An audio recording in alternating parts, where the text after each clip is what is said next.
Sure, here is part 1, expanded to around 1,300 words in simple, clear English. Engaging from start to finish, and with no inappropriate content or violence, James had always dreamed of living in a quiet, beautiful neighborhood. After years of saving and working long hours, he finally found the perfect place to clean. Peaceful suburb with tree-lined streets, well-kept lawns, and neighbors who waved hello. It was everything he'd imagined and more. The day James moved in, he felt a mix of excitement and relief. As he unloaded boxes from his old car, he promised himself that this new home would be the start of something wonderful. But he quickly learned that life in this neighborhood came with some strict rules. The first sign was a welcome letter from the Homeowners Association, the HOA, neatly tucked into his mailbox. The letter listed a long set of guidelines, some of which James found strange. For example, the color of your mailbox had to match a specific shade of brown. Trash cans had to be hidden from view at all times, except for a short window on collection day. Even the height of your grass was regulated down to the inch. James tried not to think too much about it. Rules, he thought, were just part of living in a nice community. That was until he met Karen. She was the president of the HOA, and everyone seemed to know her name. She was always out and about, clipboard in hand, walking briskly up and down the street as if she were inspecting every blade of grass. Karen was in her late 50s, with sharp eyes and an air of authority that made even the dogs stop barking when she passed by. James's first meeting with Karen happened on his second day. He was watering the small garden in front of his house, humming quietly to himself. Suddenly he heard footsteps behind him. He turned and saw Karen standing there, dressed neatly in a crisp blue shirt and slacks, a pen tucked behind her ear. "Good morning," she said, not smiling. "You must be the new neighbor." "I'm Karen, president of the HOA. I just wanted to remind you of some of our important rules. We take them very seriously here." James nodded, a little nervous. "Of course, I read the letter, but if there's anything else I should know," Karen interrupted. "We expect the highest standards in this neighborhood. No exceptions. That means no leaving your trash can out, no parking on the street overnight, and make sure your mailbox is painted the approved brown. If you have any questions, you can email the board, but don't expect us to repeat ourselves." With that, she gave him a quick nod and walked away, leaving James standing in his driveway, holding the hose and feeling strangely unwelcome. He shrugged it off and went back to his gardening, hoping that maybe Karen was just having a bad day. The next few weeks, James made an effort to follow every rule. Painted his mailbox the exact brown from the paint sample in the letter. Reminders on his phone to bring in the trash can as soon as it was emptied. Trimmed his lawn every Saturday, measuring the grass just to be sure. Every time he saw Karen walking by, he made sure to wave and smile, but she rarely waved back. Soon, James realized he was being watched. Sometimes, when he came home from work, he would see Karen standing at the end of his driveway, scribbling notes on her clipboard. Once, she pointed out a small patch of weeds he had missed in the front garden. Another time, she sent him an email saying that his garden hose had been left outside, creating an unsightly mess. It seemed that no matter how hard James tried, Karen always found something wrong. Still, James was determined to make this place his home. He tried to meet the neighbors, many of whom were friendly but cautious when talking about the HOA at a small block party. James overheard two neighbors whispering about Karen. "She keeps everyone in line," one said. "Don't cross her, or she'll make your life miserable," the other added. Gah. James laughed it off, but deep down, he started to worry that the stories might be true. One weekend, James invited his sister over for a visit. As they sat on the porch, laughing and sharing coffee, Karen appeared once again. She eyed the small ceramic gnome by James's front steps and frowned. "That's not permitted," she said, pointing at the gnome. "Only approved garden decorations are allowed. You'll need to remove it." James's sister tried to lighten the mood. "It's just a harmless gnome," she joked. Karen didn't smile. "Rules are rules," she said, before walking away. James felt embarrassed and quietly took the gnome inside after his sister left. The stress started to build. Even small things, like bringing in the newspaper a few hours late or leaving a porch light on during the day, seemed to attract Karen's attention. She once left a note on his door about the placement of his recycling bin. James wondered if she ever slept, or if she simply spent every waking hour making sure the neighborhood looked perfect. Despite all this, James still tried to stay positive. He focused on his work, kept his head down, and reminded himself that things would get better once he settled in. But Karen's constant monitoring made it hard to relax. He even began to wonder if he had made a mistake moving there. One rainy evening, James watched from his living room window as Karen stood across the street, clipboard in hand, writing something while looking at his house. The light from her flashlight flickered as she made notes, undeterred by the weather. James sighed, realizing that this wasn't just about rules, it was about control. By the end of the month, James knew almost everyone on his street by name. But it was clear that most people were cautious around Karen. Children played quietly when she walked by, and neighbors quickly tidied their yards if they saw her coming. James began to feel trapped by the invisible walls of rules and inspections. Still, he hoped that if he just followed the rules and kept to himself, things would eventually get easier. But in the back of his mind, James wondered how long he could keep up this careful routine, and what would happen if he ever slipped up. Little did James know, the real trouble hadn't even started yet. Let me know if you're ready for part 2 or want any changes. Of course, here's part 2 expanded to about 1,300 words, written in simple and engaging English. Keeping the story lively and easy to follow, James had never liked coming home late. But sometimes his job made it impossible to keep regular hours. One Thursday night, after a long day at the office, he was driving back to his neighborhood. The sky was heavy with rain, drops beating a steady rhythm on the windshield as his tired eyes searched for the familiar entrance. James was just thinking about a hot shower and a warm meal when he pulled up to the gate of his community. He rolled down his window and punched in his usual access code. Nothing happened. He waited, the engine idling, as rain poured through the open window. James tried the code again, making sure he didn't make a mistake. Still, the gate stood still, the small red light blinking as if mocking him. He pulled out his phone and checked the code he had saved in his notes. He tried a third time, still nothing. James looked around. It was late, the street deserted except for the dim glow from a nearby street lamp. He felt a twinge of worry. It was not the first time the gate had been fussy, but it had never just refused to open before. He glanced at the small keypad and wondered if maybe it was just a technical issue. Frustrated, he called the emergency HOA line listed on the welcome letter. The phone rang, then switched to voicemail. "This is Karen, please leave a message. If this is an emergency, I will return your call as soon as possible." James left a polite but urgent message explaining that his code didn't work and he was locked out in the rain. With no reply, James sat in his car for almost an hour watching. Raindrops raced down the windshield, and feeling the cold settle into his bones, he scrolled through his phone trying to distract himself. He thought about walking around the block to see if there was another way in. But a quick look at the high fence changed his mind. This place really was locked up tight. Finally, headlights appeared in the distance. It was one of his neighbors. Mrs. Green, returning from a late dinner with her family, she recognized James, rolled down her window, and asked if he was all right. He explained the situation. Mrs. Green kindly offered to let him in with her own code, and the gate finally opened. James thanked her again and again, feeling embarrassed but grateful. As he drove to his house, he wondered why his code had stopped working. Maybe it was a computer error, or maybe the HOA had changed something without telling him. He went inside, changed out of his wet clothes, and decided to sort things out in the morning the next day.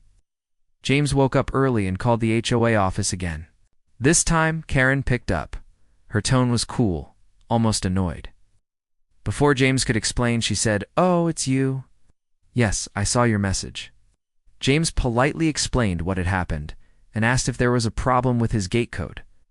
Karen didn't seem surprised. "Your code was deactivated because you haven't paid the extra fee for gate maintenance," she said. "All residents are required to pay it. It's in the rules." James was confused. He had never heard about this extra fee. "I don't remember seeing anything about that," he replied. "Is it on my bill?" Karen sighed. It was in the notice last month. If you don't pay, you lose access. Rules are rules, Mr. James. If you can't follow them, maybe this isn't the right community for you. James tried to stay calm, even though he felt a flush of anger. He asked Karen to rescind the notice so he could check. She agreed, but her voice sounded impatient, as if she had better things to do. After hanging up, James checked every email and letter from the HOA, but found nothing about any new fee. His bills were all up to date, and there had been no mention of any changes. He decided to talk to a few neighbors. The first was Mrs. Green, who had let him in the night before. She frowned and said she had never paid any extra fee for the gate. "I've lived here 10 years and never heard about that. Karen's always adding new rules, but she usually sends a letter." She said James visited a few more neighbors, quietly asking if they had heard about the extra fee. No one had received such a notice. Most people just shrugged and said that Karen made the rules, and it was best not to question her. Some admitted they were afraid to speak up because Karen could be very difficult if anyone challenged her decisions. That afternoon, James found a warning letter stuck to his door. This time, it was about his grass, which Karen claimed was half an inch too tall. James measured it himself and found it was well within the rules, but the letter still threatened a fine if he didn't correct the violation. It seemed to him that Karen was going out of her way to find problems with him. James tried to keep his cool, but the feeling of being picked on started to wear him down. He couldn't understand why Karen was so determined to make things difficult. He started keeping a notebook with dates and details about every interaction and warning, just in case. That evening, James emailed the HOA board asking for a clear explanation of the gate fee and requesting proof that other residents were paying it. He tried to sound polite and reasonable, but also firm he wanted answers. He waited for a reply, but none came. Over the next few days, James noticed Karen seemed to be watching him even more closely. She walked past his house several times a day, sometimes stopping to jot something down. He overheard her telling another neighbor that some people think they're above the rules, and he was sure she meant him. More warning letters arrived. One was about his car, which Karen said was parked 2 inches over the line in the shared driveway. Another was about his porch light, which she claimed was too bright. Each time, James checked and found no real issue. It felt like Karen was trying to make life as unpleasant as possible. James began to wonder if Karen had something against him, or if she treated everyone this way. When he quietly asked a few more neighbors, most just shrugged and said, "That's Karen." Some confessed. They'd gotten warnings too, but were too tired to fight. James realized he was not alone, but most people just wanted peace and avoided trouble by giving in. One evening, as James was returning home, he saw Karen talking to a group of neighbors. She was holding her clipboard and speaking in a loud, clear voice about the importance of following the rules. Some people nodded, others looked away. When she saw James, her eyes narrowed, and she stopped talking until he passed by. That night, James sat at his kitchen table looking at the pile of warning letters. He felt a mix of anger, frustration, and helplessness. He had always tried to do the right thing, but it seemed that no matter what he did, Karen found a reason to make his life harder. He thought about moving, but that felt like giving up on his dream home. James decided he had to do something. He was tired of feeling powerless. He would get to the bottom of the extra fee and find out if Karen was following the rules herself. For the first time since moving in, James felt a small spark of hope. Maybe, just maybe, things could change if he was brave enough to try. Little did James know, the events that followed would test his patience, courage, and determination like never before. Let me know if you're ready for part 3. Of course, here's part 3 expanded in simple, engaging English, keeping the story lively and free from any inappropriate or violent content. Word count is close to your target for a satisfying, detailed episode. James sat at his small kitchen table staring at the stack of warning letters from the HOA. Each one had Karen's neat handwriting at the bottom, along with her usual reminders about community standards. He tried not to let it get to him, but it felt personal now. The warnings came so often that he almost expected one each morning, like the newspaper. He picked up his notebook and started flipping through the pages. Over the last month, he had written down every warning every time Karen stopped by, and every conversation about the mysterious gate fee. James was not the type to cause trouble, but he knew he had to do something. He couldn't enjoy his new home if he was always worried about breaking a rule he didn't know about. One evening, after a particularly long day at work, James decided to read through the HOA's official rulebook. The booklet was thick and printed in small letters, but he made a pot of tea and settled in for the night. He went page by page, searching for any mention of an extra fee for gate maintenance. He found nothing. There were plenty of rules about grass height, decorations, and parking, but not a single line about extra money for the gate. James felt a new sense of determination. If Karen was making up rules, it wasn't fair to him or any of the neighbors. He decided to talk to more people. On his street, the next day, he knocked on doors, sometimes bringing cookies or a small plant as a friendly gesture. Most neighbors welcomed him in, and soon. James was hearing the same story from everyone. Karen was strict, sometimes unfair, and seemed to enjoy having power over the community. One neighbor, an older man named Mr. Patel, told James about a time he received 3 warnings in 1 week, one for a small oil spot on his driveway, another for leaving his garage door open too long, and a third for having unapproved flowers in his front yard. Mr. Patel smiled sadly. I tried to talk to the board, but Karen always had an answer. She says it's for the good of the community, but sometimes it feels like she just wants to be in control. James nodded, feeling a growing sense of camaraderie with the other residents. At least he wasn't alone. A few neighbors admitted they had wanted to complain, but nobody wanted to be the target of more warnings.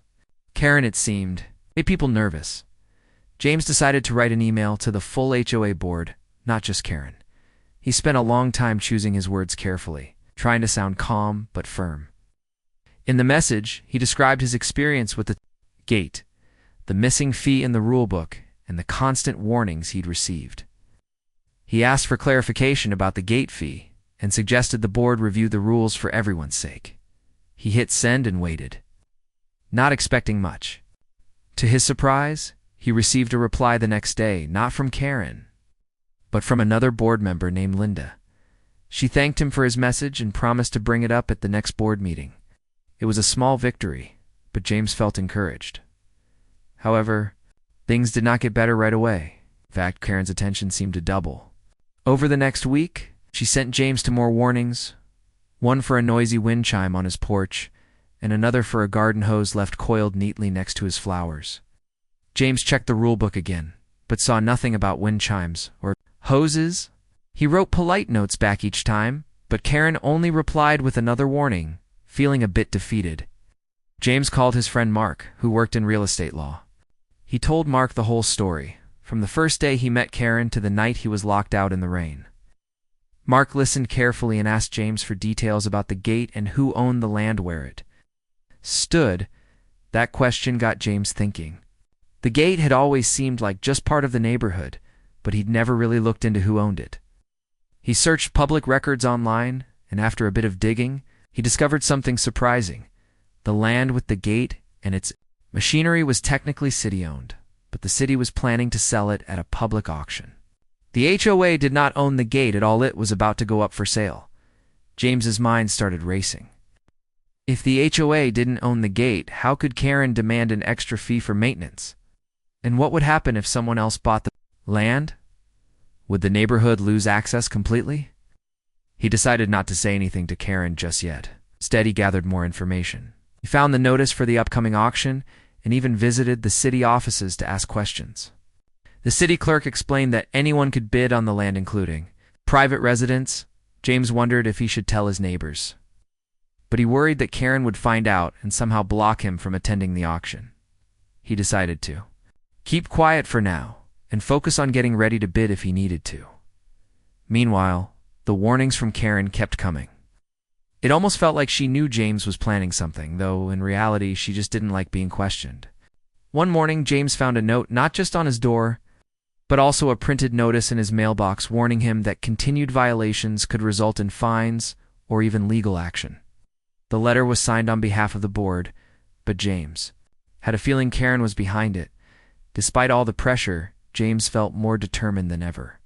He talked to his friend Mark again, who offered to help him understand the auction process. Mark even suggested coming along for support, and James agreed. He was nervous, but also excited. Maybe this was his chance to change things not just for himself, but for everyone in the neighborhood. As the auction day drew closer, James started to imagine what would happen if he actually bought the land. Could he make things fairer? Could he protect the community from Karen's strict and often unfair rules? He decided that if he won, he would do his best to be open and reasonably leader the neighbors could trust. Finally, the night before the auction, James sat down at his table and wrote a letter to the HOA board. He explained what he had learned about the gate, the land, and the upcoming auction. He said he believed the residents deserved honesty, and if he won the auction, he would work to make the neighborhood a better place for everyone. He went to bed that night feeling nervous but hopeful. For the first time in weeks, he slept deeply, dreaming not of warning letters, but of friendly neighbors and peaceful days. James woke up early, dressed in his best shirt, and met Mark at the city hall. The auction was small, just a few people gathered in a plain room. Karen was not there, which surprised James, but also made him feel a little more confident. When the time came, James raised his hand and made his bid. There were a few other bidders, but in the end, James won. He could hardly believe it. He was now the owner of the land with the neighborhood gate. Walking home, James felt a mix of relief and excitement. He knew things would not change overnight, but for the first time, he felt in control of his own life in the neighborhood. He was ready for whatever came next. Little did James know, his bold move was about to send shockwaves through the entire community. Let me know when you want part 4, or if you'd like anything changed. Absolutely. Here's part 4. Expanded to around 1,300 words and simple. Engaging English without headings and free from any inappropriate or violent content. James could hardly believe what he had just done. As he left the city hall with the official papers in hand, his heart pounded with a mix of excitement and nerves. He had never imagined he would one day own a small plot of land, especially the very spot where the community gate stood. The drive home felt different, almost like he was returning to a new world. The sky was bright, and he noticed details along the familiar streets that he hadn't seen before. Every house, every tree, every little garden felt full of possibility. When James got back to his house, he sat for a moment in his car, staring at the entrance gate that had caused him so much trouble. Now, things had changed. The gate that once kept him out was now under his control. James smiled to himself, but he knew things wouldn't be simple. He'd have to let the HOA know about the sale. He'd have to tell the neighbors. And most of all, he wondered how Karen would react. He decided to go inside and read through the documents again. Everything was clear. The city had sold the land and the gate to him, fair and square. James carefully placed the papers in a folder, locked it away, and took a deep breath.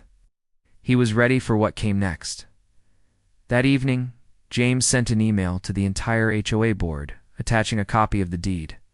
He explained, simply and directly, that the land with the neighborhood gate now belonged to him. He said he wanted to work together to make sure access would be fair and open to all, without secret fees or sudden changes. James pressed send and sat back, waiting for a reply. The next morning, as he expected, Karen showed up at his door. She didn't bother to ring the bell, she just knocked, sharp and loud. James opened the door and saw her standing there, her eyes blazing with anger. "James, what exactly do you think you're doing?" she demanded, waving a printed copy of his email in the air. James stayed calm. "I bought the land and the gate, Karen. It was a public auction and anyone could have done it. I'm not trying to cause trouble. I just want things to be fair." Karen shook her head, her voice rising. "Can't just take control like this. The gate is part of our community, and the HOA is responsible for it."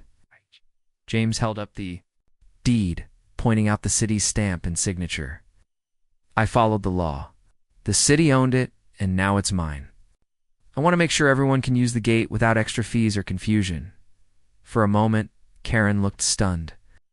Then she turned and marched away, promising to look into this with the board.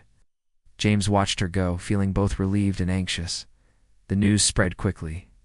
By lunchtime, James was getting calls and emails from neighbors. Some were confused, some curious, and a few were thrilled. A neighbor named Linda, who had replied to his earlier email, called to congratulate him. "I think this is exactly what our community needed," she said. "You're brave to take a stand. Maybe now we can finally have a fair say." Within days, the HOA called an emergency meeting. It was held at the community clubhouse, a small building near the playground. For the first time since James moved in, the room was packed. People who usually avoided HOA events were suddenly eager to listen and speak. Karen stood at the front, her clipboard on the table. She tried to keep control, explaining that the HOA would review the situation and was looking into the legal details. But it was clear her confidence had been shaken. James waited patiently, then stood up to speak. He shared how he discovered the land was not owned by the HOA and how he bought it at the auction. He explained his plan. Everyone would get access to the gate, and no new fees would be charged unless the whole community voted on them together. The rules, he said, should be open and fair, with nothing hidden from the residents. At first there was a tense silence. Then, slowly, people started to clap. Some neighbors cheered. Even those who had been afraid to speak up before now nodded in agreement. James felt a rush of support. He realized that many people had been frustrated with Karen's style of leadership but hadn't known what to do. Karen tried to argue, claiming James had acted against the interests of the HOA. But Linda and a few other board members stepped in. "The auction was legal, Karen," Linda said firmly. "James has every right. We should be working together, not fighting each other." Seeing the tide turning, Karen's voice lost some of its power. She sat down, her lips pressed tightly together. A vote was held to decide what would happen next. Residents were asked if they wanted James to take over the management of the gate or if the HOA should try to buy it back. The answer was clear. Almost everyone voted for James's plan of open access and fair treatment. After the meeting, neighbors surrounded James, shaking his hand and thanking him. Mrs. Green, who had once let him in on that rainy night, said, "I'm so proud you stood up to her. Maybe now we can finally relax in our own homes." In the days that followed, changes began to happen. James created a simple online form for neighbors to request gate codes or report problems. No more secret rules or hidden fees. He posted clear updates on a neighborhood bulletin board and listened to everyone's concerns. If a decision needed to be made, he made sure there was a vote. Soon, the community felt different.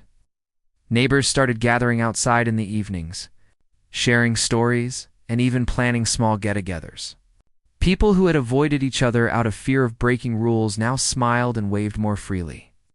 The tension that once hung in the air began to lift. Karen, however, didn't take the change well. She continued to send emails and make small complaints, but fewer people paid attention.